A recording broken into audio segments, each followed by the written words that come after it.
guys, since you helped me out in the garden cleaning out all my tomato plants, I just wanted to give you a quick little preview on making tomato sauce here in the kitchen, and I will explain a little bit about why I'm doing it, how I'm doing it this time, and what I've tried in the past. Here we go.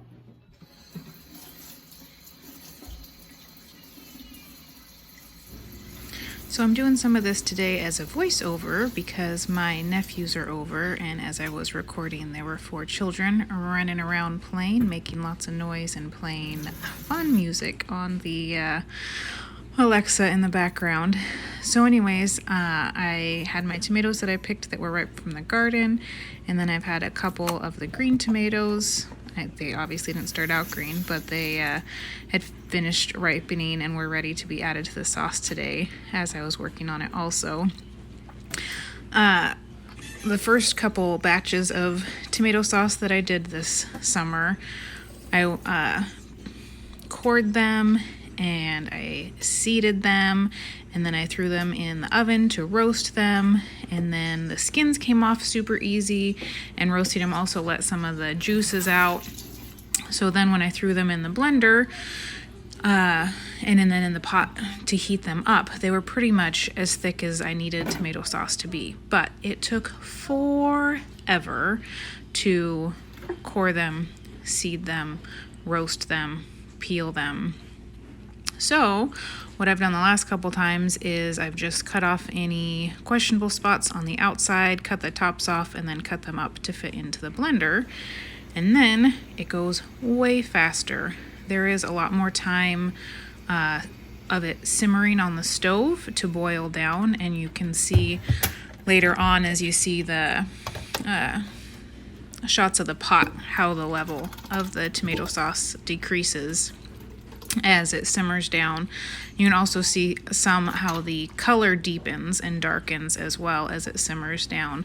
But this way is a lot less hands-on time to just blend them up pretty much whole and then just let them simmer in the pot instead of spending all day coring them and peeling them. The nice thing about the roasting and peeling them is all the tomato skins then I did throw in the dehydrator.